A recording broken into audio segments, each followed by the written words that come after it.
We are live. All right. Welcome, everyone, to Accuracy in America, a Christmas edition, whatever that means. I don't know. I just thought I'd throw that out there for the heck of it. Anyway, I'm Don Irvine and trying to celebrate the Christmas spirit here a little bit. And I'm joined by Brian McNichol. Good morning. Hello, deplorables, dregs, despicables, chumps, and dog-faced pony soldiers. All right. So we're a little festive. I mean, your shirt is red, right? So yeah. My shirt is red. So the reason I'm wearing my red shirt and no collar and all that, no tie and all that today, it's the first game for my team. Wow, this thing's backwards and it's hard to do. You can see it. I'm Jefferson JV, playing high school basketball. It started this week. The games have started this week. The practices started December 7th. So I have a lot of freshmen on my team. So these people, spent 2 years trying to get into TJ and took the test and passed the interviews and got the reference letters. And until December 7th, they'd never seen the inside of the school, right? So until they started letting us in all fall, we were allowed to practice. We had to practice outside and we had no goals. So we had to there's a target on the, up on the concession stand, right? You had to hit that little thing on the top of the concession stand and that meant you made your layup, So that we played football one time, to try to get, passing and catching and run underneath, judging balls out of the air and so forth. All kind of exercises and all kind of different forms that, because you weren't allowed to touch the basketball, you weren't allowed to defend, right?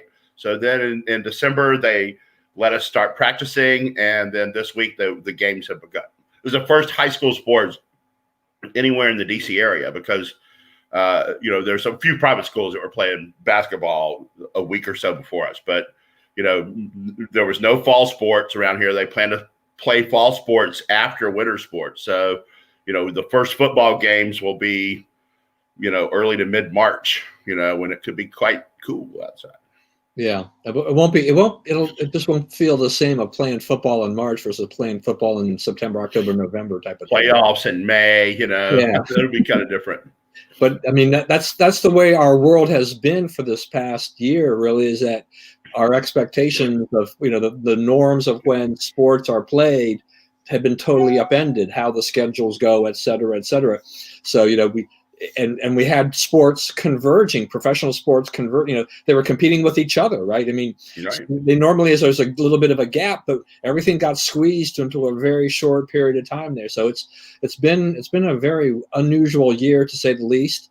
That's interesting to hear what you say about the coaching thing there, because I had, not being involved in it, I hadn't really thought through, what a coach has got to go through when they're under these restrictions, in terms of you have to think outside the box. You've got to be a little more innovative to say, how do I get these kids in shape and focused and doing all these things and drill them if I don't have a hoop, if I don't have my standard court? What do I do? Right.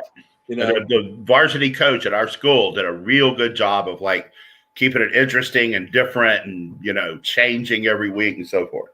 So the players enjoyed it. I think they enjoyed the time out of the house. Like my players now, I told them the other day, I'm they asked us if we wanted to request practice time over the holidays. And I said, I requested, all that they would give me, because I said, we need kind of help learning the game. And, the season, our whole season, we're done January 29th, I think is the last game. So it's about 5 weeks of games. It's crammed in. Most of the weeks are 3 games a week.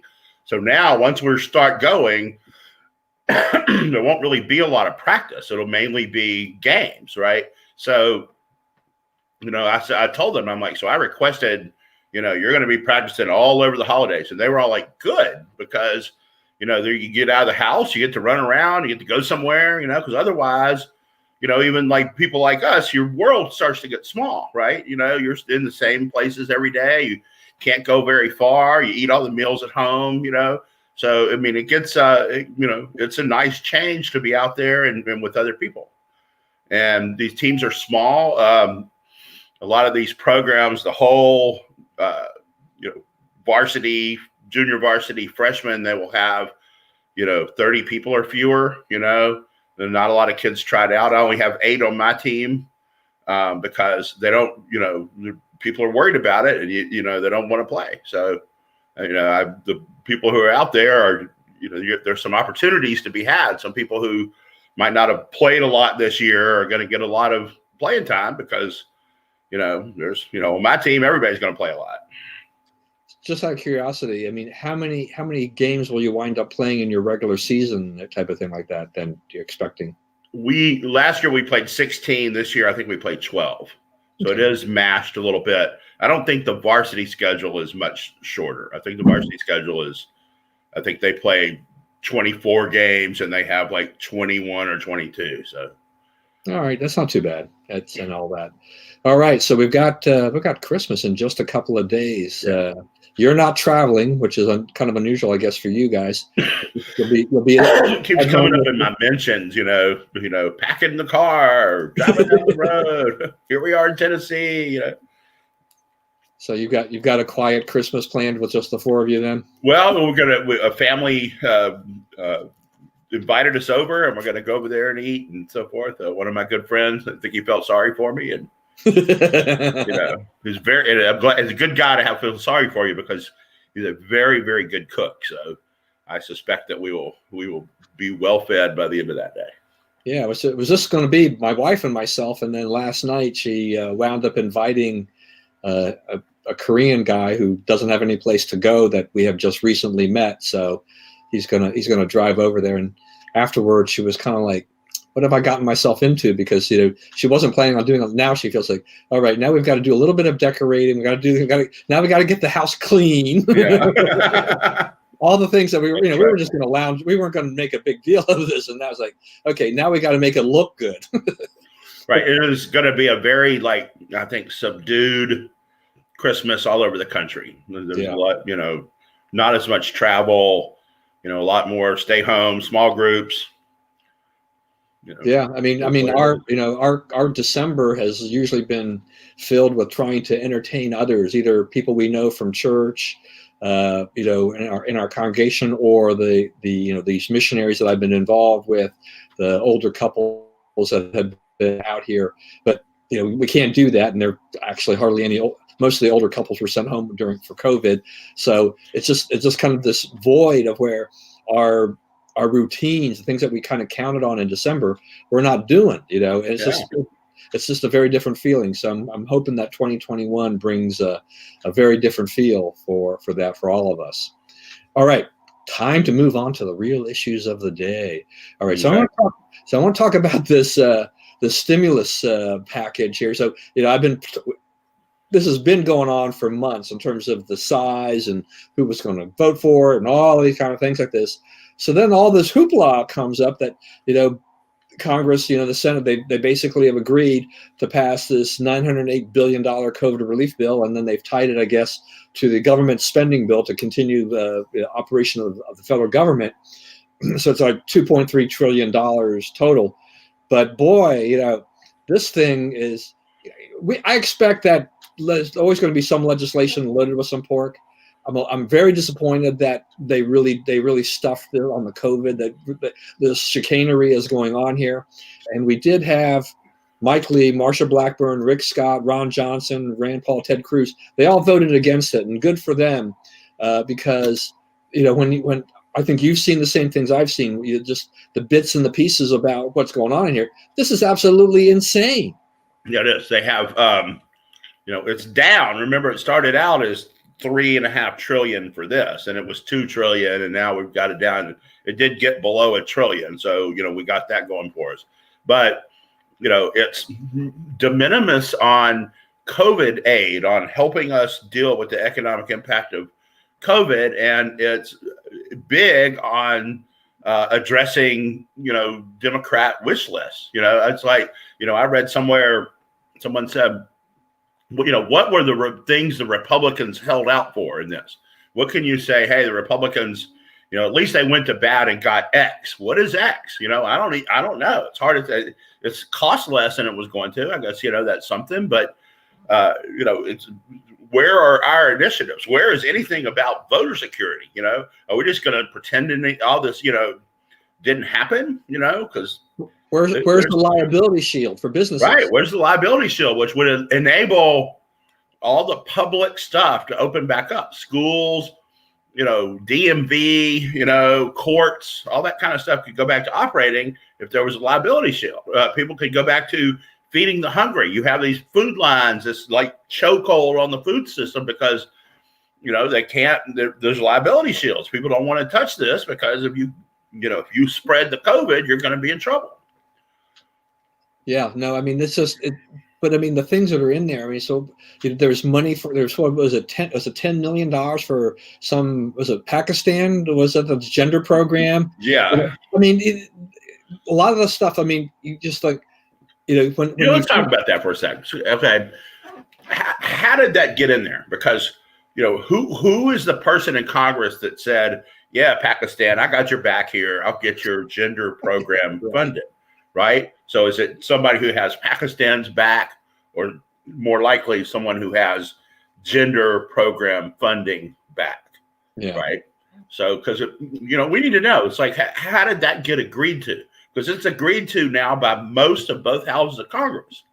Okay. So they knew it was there. And because they didn't really have the excuse that they didn't, because, it was a 10 zillion page bill and you had 40 hours to read it or whatever it was. But, the egregious parts got pulled out. I mean, that's what you have staff for. You have, you put 100 pages on that on 50 people's desks, you got 5,000 pages read, right? And it's like, come back with anything egregious. And it's long before the vote that we had that was on the list of things that were egregious in this bill, right? You knew about this long before they voted on it, like a day and a half, right? Which is a long time in this, from this perspective. So what happened there? How did they know that and allow that to stay, knowing the blowback on it? Because now, I mean, you have the possibility of them handing Trump a major legislative victory here, because there's outrage all over America. And it's not just on our side, because there's some people on the other side who are saying, only 600 for us and money for Pakistan's gender program, right? So it's not, the right is mad about it for, one set of reasons, and the left is mad about it for another. And, and now Trump is saying, let's do 2,000 a person, right? And, the Democrats are over there, hey, we'll have that on the floor in an hour.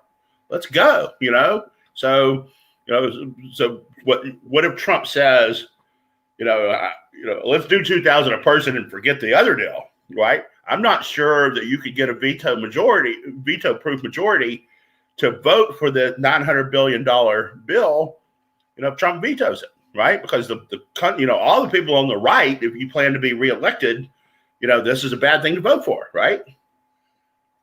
Yeah, I mean, this is just, I don't know. I mean, Trump throwing that out. I mean, to me, I still, I look at this, the $600 payment, and I'm like, okay, it still has pretty much the same guidelines as we did for the $1,200 that we had earlier in the year, but it is kind of for everybody. It's not really targeted relief at people and places that are needed.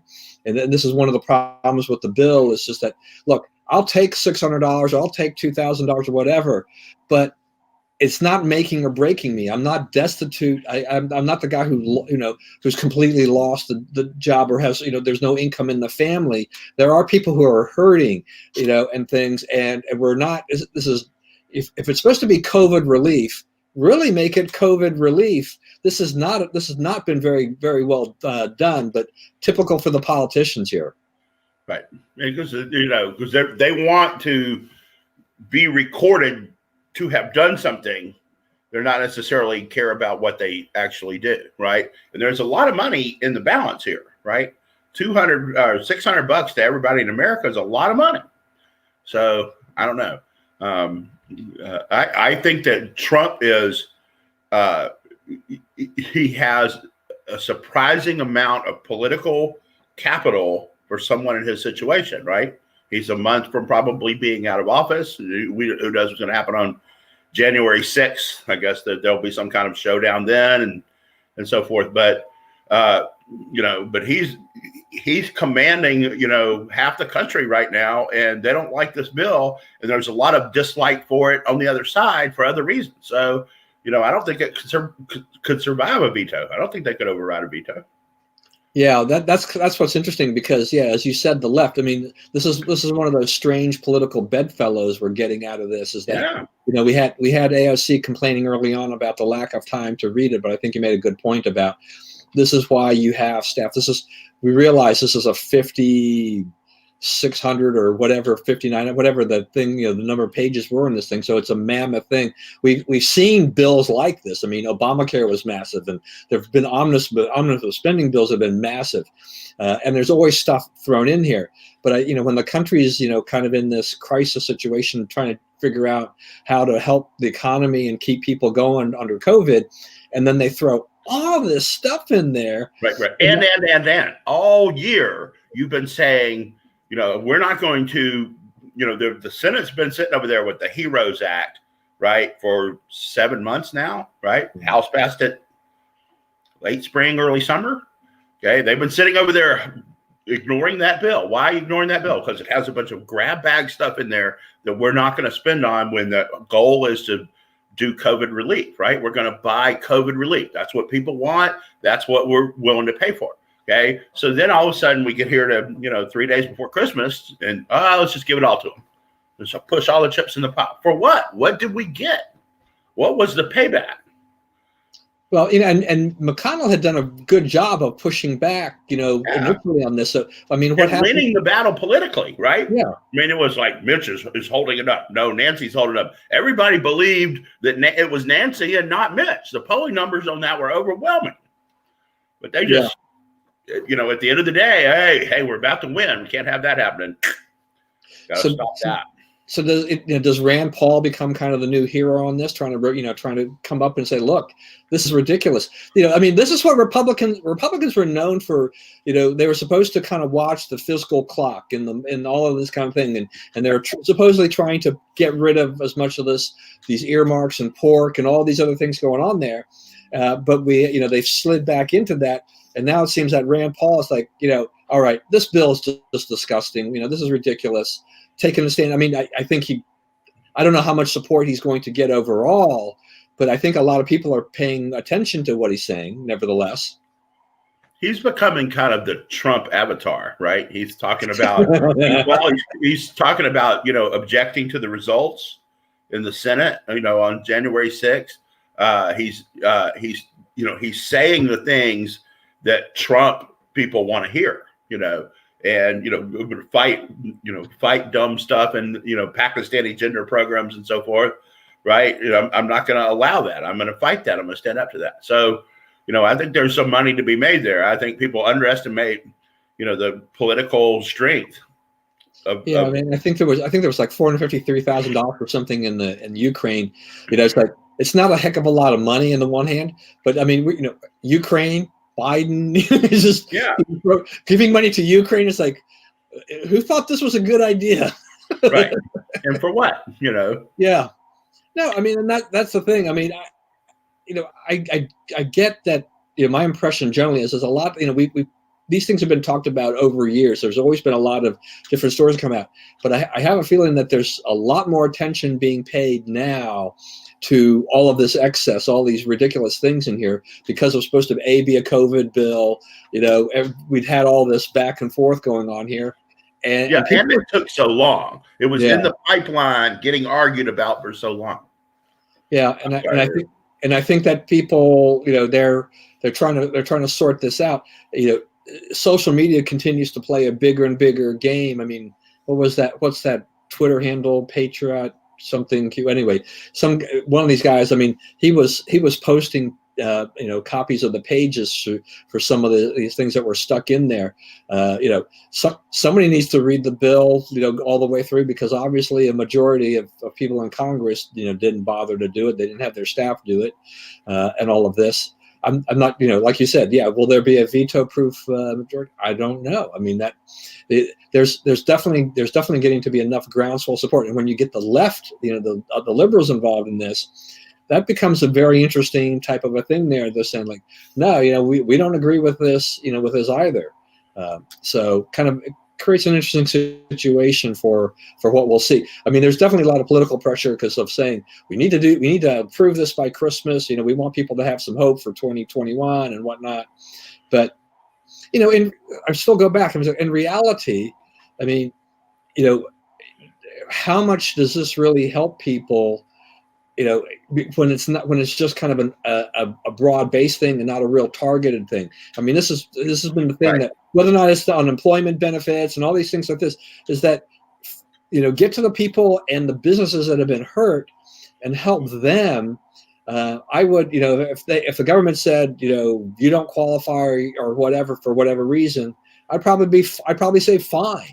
I can look, especially if it's going to go to somebody who really, really needs it. Plus, it's classic, Keynesian nonsense, right? You give a little bit of money to everybody. Oh, you'll have this big economic explosion. That people say, oh, there was a story this week. I think you probably saw it. Trickle down economics doesn't work. A study by 40 leftist professors says, right? So, but what doesn't work is giving everybody $400, $600, right? What is that to people now? It's most of people, you're lucky if it gets you a whole month of rent, right? And at this point, you're probably 4 or 5 months behind on rent. I mean, if you're in the situation where 600 makes a huge difference to your stack, so to speak, then that money's going right to some unpaid or late bill right now because everyone's so far behind. So you're going to get banks repay, which I guess there's some tertiary down the line economic benefits to that, but you're not going to spur a lot of spending with it because most of it's owed, and you're not going to see a lot of businesses open to accept that money, so to speak. So you get nothing for it. You disperse money, and and the people who receive the money are like, if you want to help me, this is not enough, right? You're just dispersing. You're just buying votes. You're not even getting the benefit out of it. Yeah, I mean, the pandemic has underscored, just how fragile some people were in the economy, and and I don't know every single story, and I obviously don't know everybody's situation, but I think one of the problems in general, in a very broad sense, was just that there are a lot of Americans who were never really prepared for a rainy day kind of a thing like that. They didn't have a cushion. Some of them worked 3 jobs and still didn't have a cushion for whatever reason. I understand, we've got so many different levels of people, of things like that, but there are even, the people that are on kind of the higher end of the economic scale that spent but didn't really save. And then they wind up in this situation where, income drops off or goes away or whatever. And they're lining up like the lower people because they didn't have anything set aside to take care of it. And then they're looking for rent relief where the mortgage holder can only do so much for so long, whether or not it's a business or whether or not it's a bank, that's holding the mortgage or whatever. When we had that trickle, that whole domino effect going on.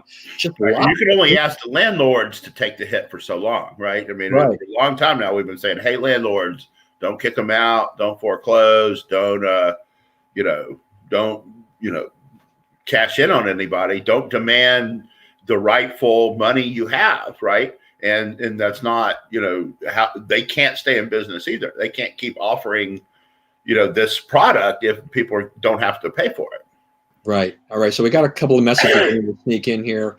I don't know if is this another one, a friend of yours, Lana Bowden? It's my cousin. Oh, that's your cousin. Okay. So she and then Robert Polly. Can I call him Bob now? Yep. All right. So they have both wished us a Merry Christmas, but Bob has also commented here about this. All members of Congress should have to pass a formal written examination on the content of every piece of legislation put forward before you earn the right to cast a vote.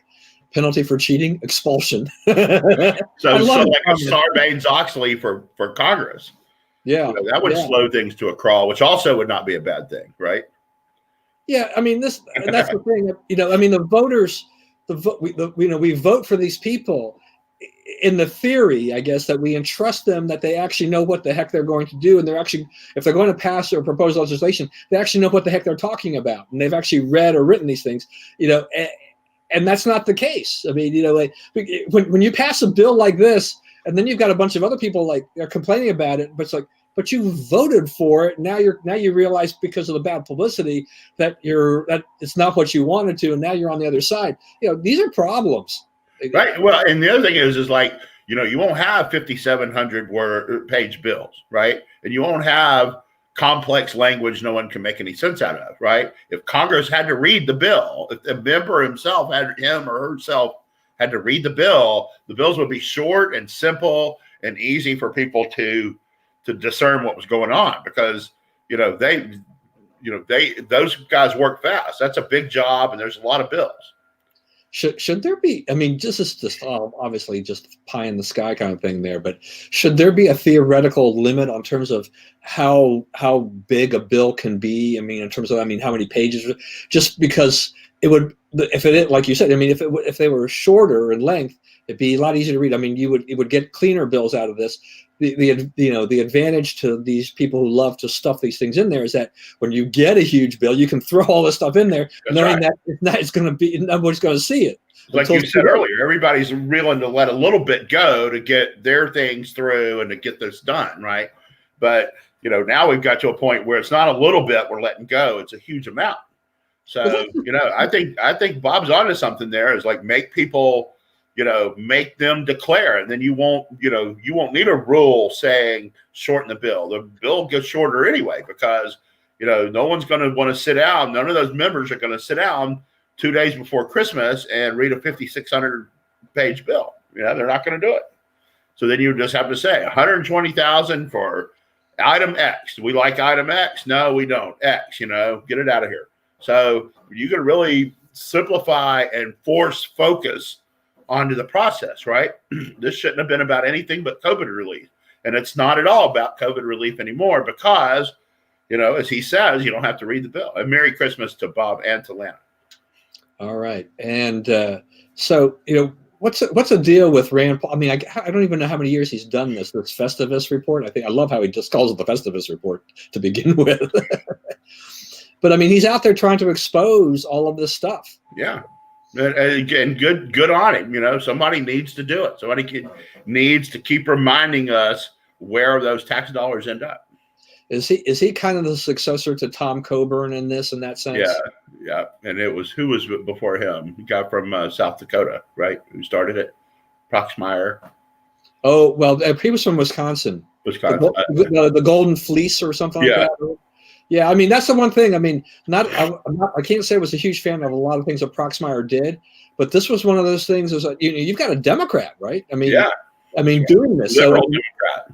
Yeah, that's even more remarkable about that. But he's a different kind of Democrat. I don't think he would survive in today's party, the Democrat Party now.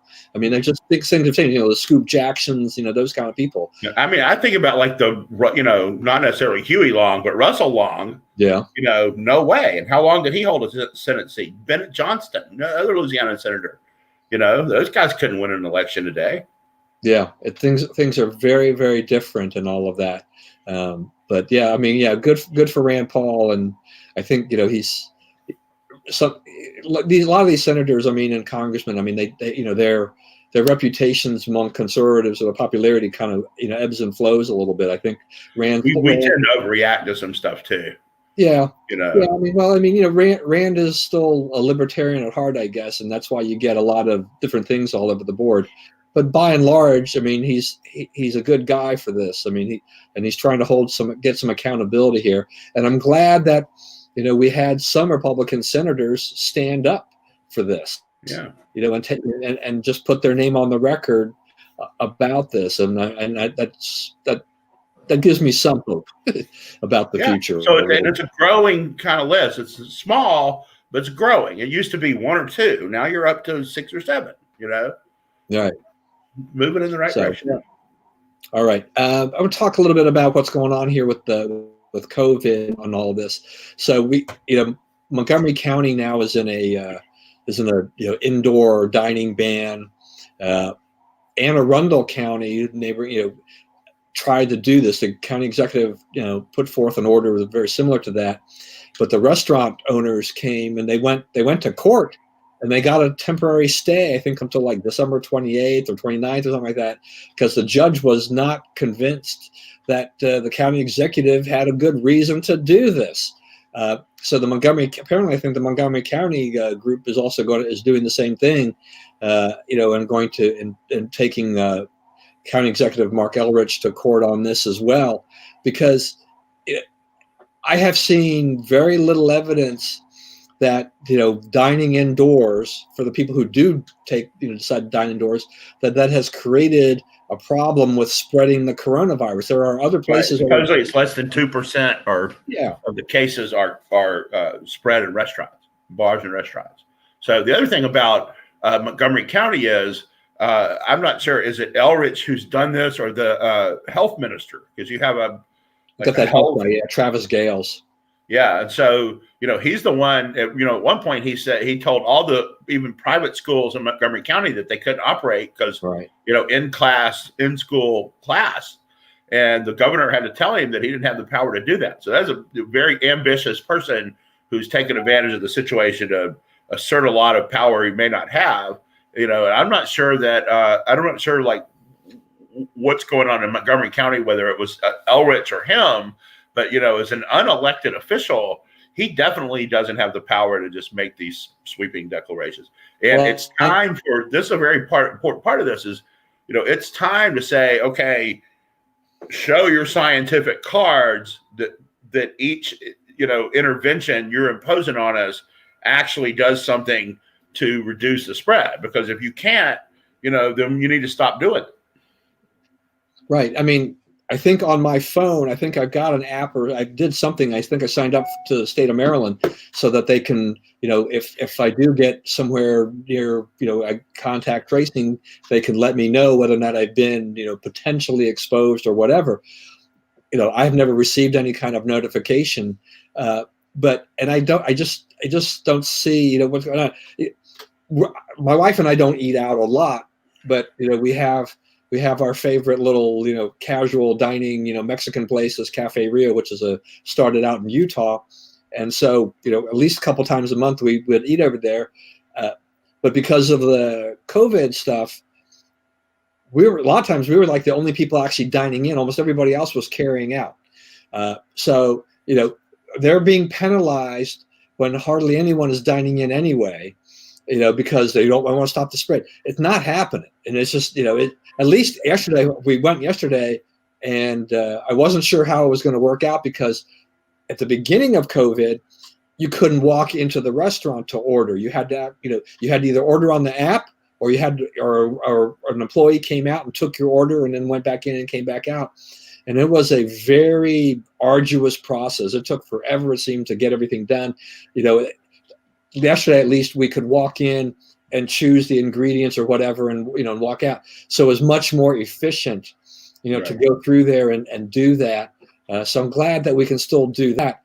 But it just seems these businesses. I have really been very, very tempted to start a GoFundMe campaign for Montgomery County, restaurateurs and employees in particular, to any money raised, I'd go around the county and I'd start dropping $50 bills into tip jars or something or other, and help these people that have still got it, and try to find ways, because I'm really concerned about the Montgomery County, but also the larger state of America. We see this across the country. I'm sure you're going to see it in Virginia too, of how many of these businesses, if we have to go through this, if this lockdown process, this no indoor dining and all this, Robin Ficker went around Montgomery County on, I think it was on Sunday, and he took pictures of Costco and Walmart where they're waiting outside just like they were back in March. And I'm like, look, those stores will survive, but the smaller operations are going to have a real hard time.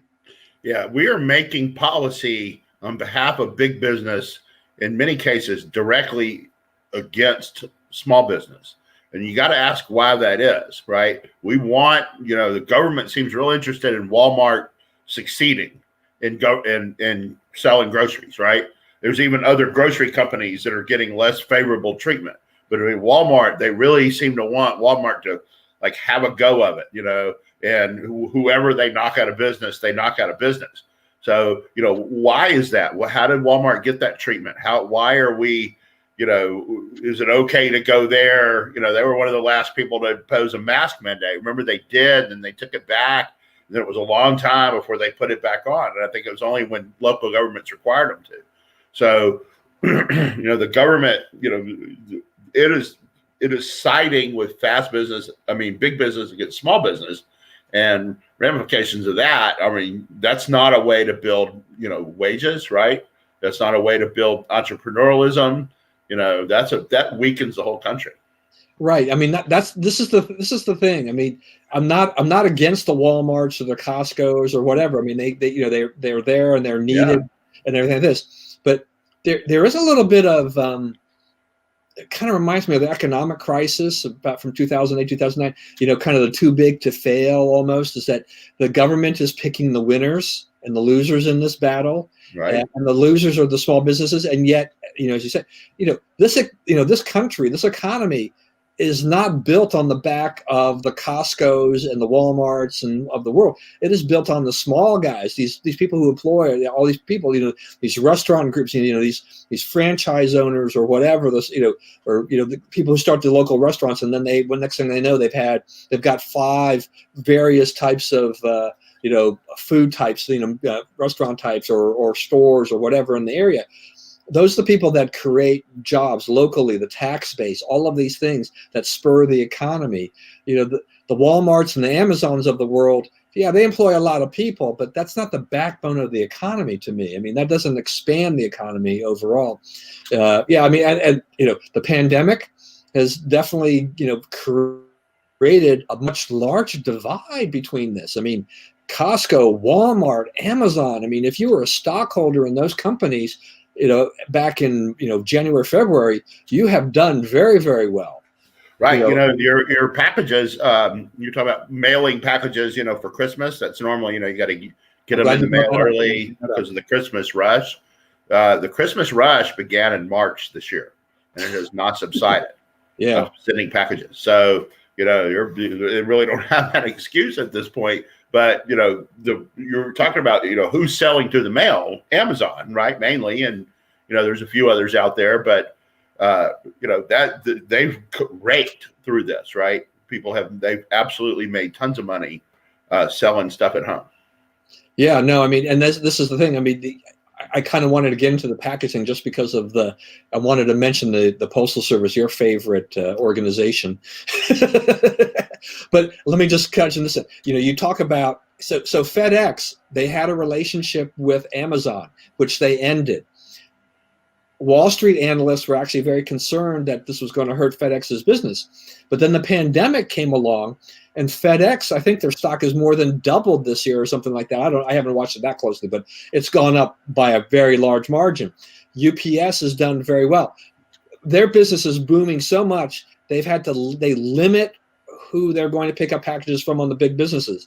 Costco, they won't pick up all their packages all the time. They're saying you've got like a 25 package a day limit, and that's all we'll pick up any day. Even if so if you've got 100 packages, it'll be 4 days before we get them all out of there, plus all the ones that are coming in that you still need to send out. And then then we've got the Postal Service, which is I think you probably saw my post on how they're saying, well, due to COVID and all these things. But my wife mailed a priority mail package to my grandson, whose birthday is tomorrow. So she mailed that a week ago Tuesday. That package, under normal circumstances, would have been there in 2, maybe 3 days. And the counter person said probably will get there by Friday. So here we are on Wednesday. We're 8 days away, 8 days out, and it's still just in transit. And other people are sharing similar stories that the packages just seem to be stuck in places.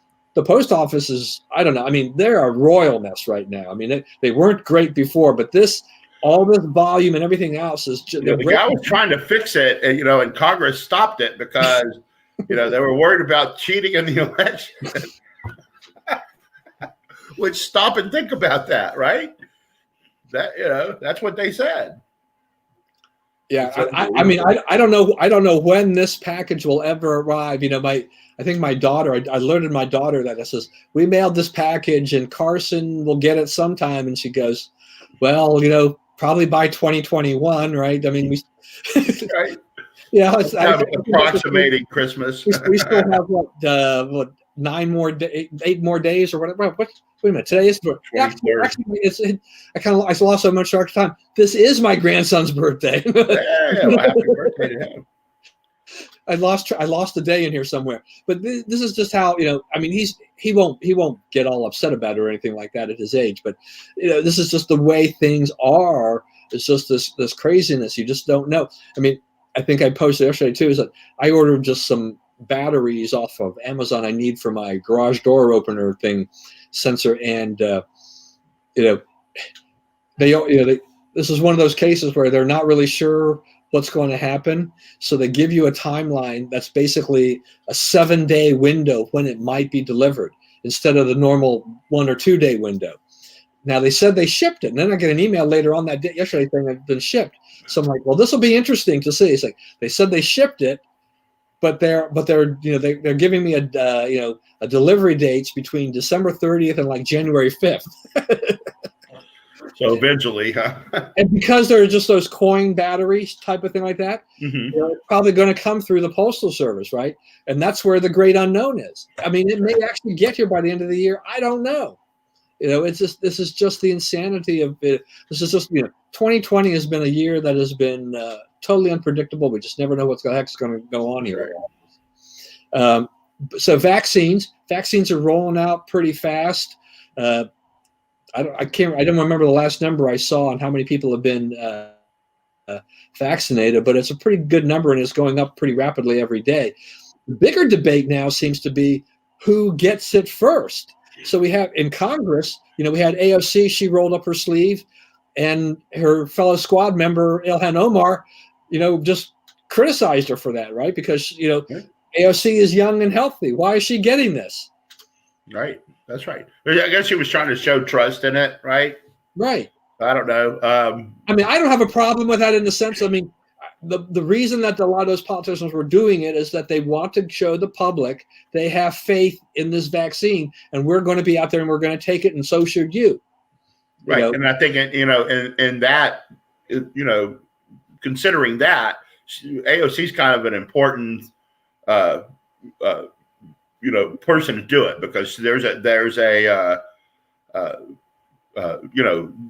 certain segment of the population that kind of sees her as an avatar, right? So, her doing it tells a certain people that it's okay. It's not a conspiracy to kill you or whatever.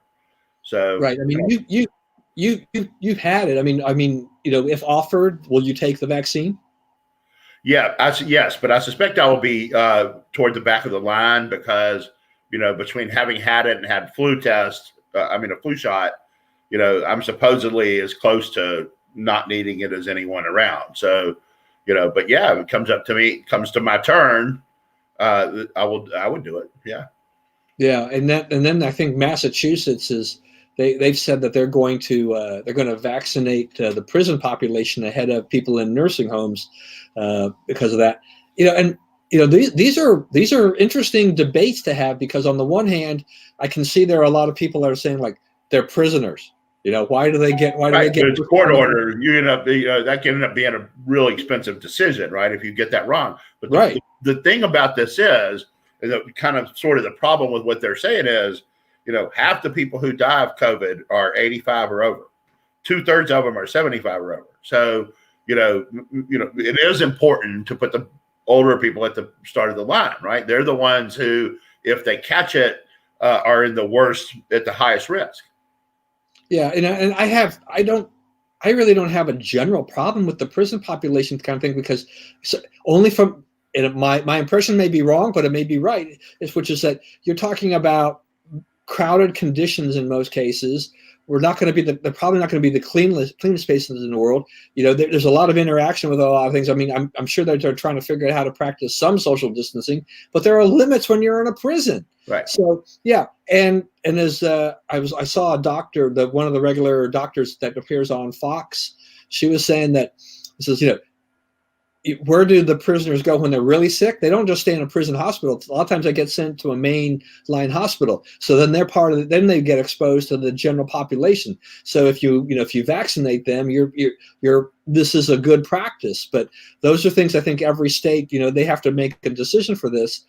And we shouldn't really be politicizing that. I mean, these are difficult decisions. I do want to throw out too, I saw an interesting thing about, Italy has been hit probably the hardest of all the countries in Europe from COVID, and the Wall Street Journal was saying that part of it is because of the older population. They have a much older population than most of Europe, and they spend very little money per person on healthcare, which has been another big problem for them, and it's coming back. It's really coming back to bite them, unfortunately, and they're really struggling to get that under control. But I'm glad to see this. What I thought was great about all of this in the end was that we have Joe Biden, taking a shot, and he thanked President Trump for Operation Warp Speed. This is one of my pet peeves right now, is that President Trump, they put through this Operation Warp Speed. We get vaccines in record time. I mean, I saw somebody say on social media yesterday about, I don't trust this vaccine because it came through in record time. I was like, all right, I understand some of that logic in a sense. It's like, oh, how can we trust it? The government pushed this through, so fast. But that is a little bit like, to me, it's a little bit like tinfoil hat type of a thing or something like that. They did things, and they cut so much red tape that they set a new standard for the future of how these drugs are. We don't need 5 years or whatever going forward for stuff like that. Well, if you can take it, you should. I mean, it would be better to test it over 5 years than to do it in 8 months. But when you got to have it to resume the world, then you can do it at 8 months. And the difference is to recognize these situations and react accordingly.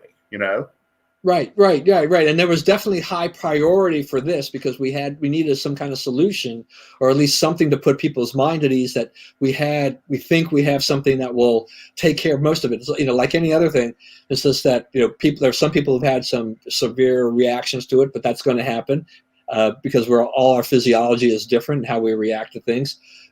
Whether or not we've got it, whether or not it's quite right for the strain, we don't know until we get it widespread here and get an idea to see what's going on there, because the flu vaccine is always, they're trying to figure out what the strain will be for the year and try to fight that, but sometimes they get it wrong. So it's not 100%, guaranteed, but if we start seeing numbers drop eventually and, things get under control and it becomes manageable, then I think, we can start getting back more to a normal phase of our lives going forward. I had on here too, UK mutation. Is this something, I heard they're saying it's more contagious, but not necessarily more fatal. But it's also a lot less fun, a lot fewer minor cases that people are legit sick. So we will want to keep an eye on that. My understanding. Okay. What about Dr. Burke's retiring? She had a little bit of a kerfuffle over there. Ongoing, telling people not to. Once again, somebody telling people not to travel over Thanksgiving. She does it. Her excuse may have been legitimate, to an extent, but nevertheless, it's the optics, it's the look of these people, right? They don't think about this, right? And as for Dr. Burke's, here's someone who never.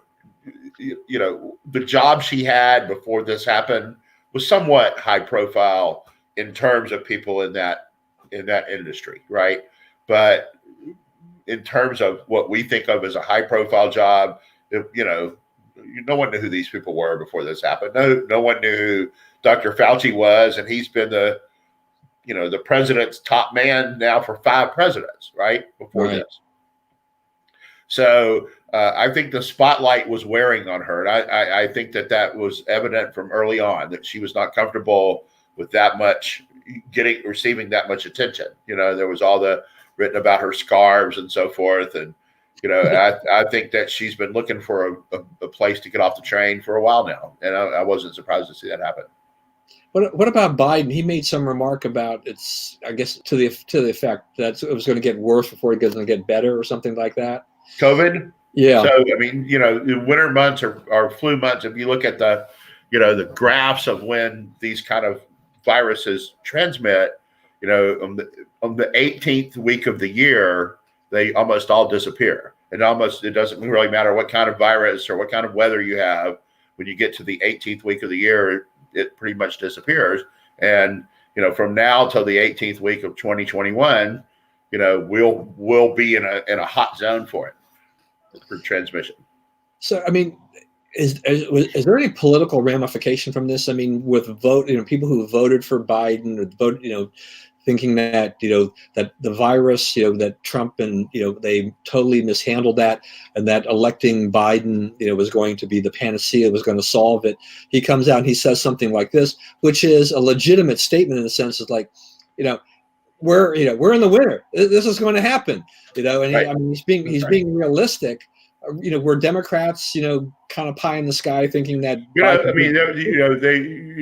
Trump was very late to the game in educating the public on this and saying, it's too, because the left just kept saying 200,000 deaths, 200,000 deaths, and he never, until like a month before the election, he never said compared to what could it have been, how this could have been a lot worse, it could have, people were talking about it being 2 or 3 million.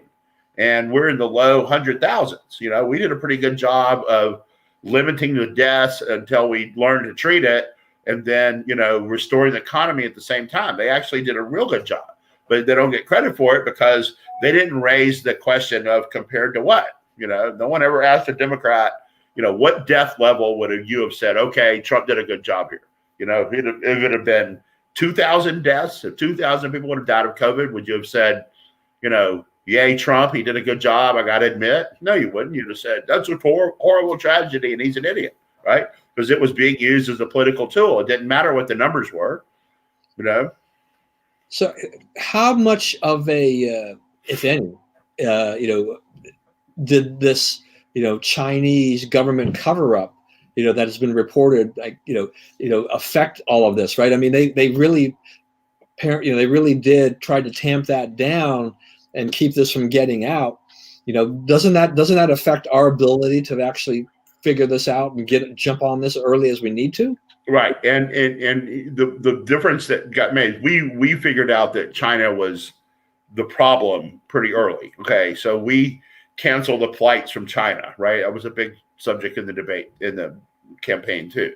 But by them not telling us the extent of what was going on and the time in which it began and so forth, it allowed, Europe to stay ignorant of the facts for too long, right? And so, what got bombed in this country, it wasn't really the West Coast, right? As we did the travel ban and so forth, we stopped the disease coming from the West, but we got killed coming from the East, right? Coming at us, New York, New Jersey, Connecticut. I mean, those were the worst. Pennsylvania, those were the worst places, the far Northeast, because that's areas that people come to the U.S. from Europe, right, more often. So the deception really hurt us. It hurt us in like having our resources in the right place early enough. Yeah, I mean, it's just too bad about that. Trump pardoned a bunch of people yesterday. I wanted to get your thoughts about that. Who cares? So Papadopoulos, who served his sentence, Chris Collins, who served almost all of his sentence. They all pardoned a few people. Papadopoulos absolutely deserves to be pardoned. People make the case, and he has people. We're at the stage where the pardon board is recommending people, and he's working off the sheet that people give him, and what he's doing is fairly common. Yeah, I mean, does it matter that that people like Collins or Duncan Hunter had pleaded guilty to their offenses and now they get pardoned? But I mean, you think about it. If you are a street level criminal, okay, and you get busted, you lose what? Right, you go to jail, you get out in 6 months, right, and you can go right back to what you were doing, right? Duncan Hunter cannot go back to what he was doing, right? That avenue of income is closed for him, indefinitely, probably forever. Same with Chris Collins. You really changed their life, and not for the better, right? Well, I mean, they did it. They did whatever they got in trouble for. It's not society's fault they committed their crimes, but whether they are pardoned or convicted is not a huge issue. They are way changed from what they had. Their life has changed indefinitely or forever. And it still doesn't measure up to the pardon of isn't it Mark Rich? Yeah, I mean, Mark Rich paid for it, right? He actually gave them money for it. Yeah. So it's we kind of expect a bunch of these things to happen as administrations wind down and everything. But I did, one thing I'm curious about, and you see what you know about this, is that I've seen a steady stream, at least on my social media pages, about people I'm connected with being appointed to all kinds of bours. Right. There's a lot of stuff being appointed. Now Charlie Burke got appointed to something. Yeah, I mean, a whole bunch of people. I mean, and my question here is to see if I assume that these things are something that goes on for maybe there's a 2 or 4 year term. There's some kind of term for that, right? That they're appointed. They're not necessarily definite, right? Right. There's terms, and some of them the Biden could appoint someone else to replace them immediately or after a short period of time or so forth. There's also there's people things that like the Constitution education thing that Trump wanted to do, after the 1619 project. Yeah, you mean the 1776 commission thing? Right. Okay. Yeah. So Trump, he appointed a bunch of people to that. That's not, unless Trump pulls out the election somehow, that's not going to survive, right? Right. That actually is a good question. That was actually something I've been thinking about. It's just like, so you appoint all these people to that 1776 commission, but won't that in essence just die under Biden? Right. So, I mean, you get to say you were appointed to it, and, you have a presidential appointment, and, you can stick it on your resume or whatever. Right. I will say one of the announcements that came was from a friend of mine who I've known for years and years and years. He was Michael Pack appointed him the president of Radio Free Asia and everything like that. So I assume he gets to keep that. I mean, he lives in Idaho. He used to live here. He lives in Idaho. He worked for Cheney for a number of years. He speaks Chinese. He actually served his Mormon mission in Taiwan. How many ever years ago? 30, 40 years ago, whatever it's been. Right. So, but I mean, actually, that's an interesting. To me, I didn't see that coming. But actually, he's a good guy. That's to me, from knowing him, that's a really good appointment. He knows the language, he knows the territory, he knows the people. So a lot of those things, I think that's actually a good one. So hopefully he sticks around for a little while. I have to ask him as to how often he will wind up commuting to D.C. from Idaho, or whether or not he'll decide to come back for a little while. That's 2 planes there. At least. All right. How about let's? Okay, we're just about out. 2 minutes. I lost track. Okay, I'm going to talk very quickly about other things that conservatives have overreacted to this week. Many of which are on your list here. Barr said there was no need for an independent counsel on Hunter Biden. It's being investigated. It's in the hands of investigators. It's going to be hard politically for Joe Biden to kill that investigation without people saying, aha, right. It's probably not something he wanted to do early in his term. So I could see him finding a way, an off-ramp that, perhaps even involves Hunter pleading to some things. The Newsmax piece on Dominion reads to me, as an old newspaper guy, and maybe some lawyers on here will come along and tell us what they think, as a story written as, if you write a story that says precisely these things, we will not sue you into oblivion, right? That's what that story reads like to me. Because it's like, it's not even sculpted as a story. It's just like, there are no connections of this. There are no connections of that, right? To just like state all the facts so that you don't get sued. I mean, could be something else. That's another thing people are overreacting to. Barr saying there's no special special counsel for the election. That's not really something you want DOJ to do. The campaign and people like that need to prove that, to the satisfaction of a whole lot of other people. So just a couple of things there. And Merry Christmas to everybody. All right. We have another comment that came in from Jill Westbrook Hill. Yep. I figure you know everybody. She said, any comments about the Pope resignation? What is all that about? The Pope resigned? I don't know anything about it. I got to go look up and see what the Pope did. But yeah, Jill, please clarify this or something for us. All right, we've hit the end of the program. Thank you once again for joining me today, Brian. Thank you everyone for joining us today and for your comments. Please stay safe, stay well. Remember, we live in the greatest country in the world. Do not let anyone tell you otherwise. God bless America. Merry Christmas. Happy holidays, whatever you celebrate.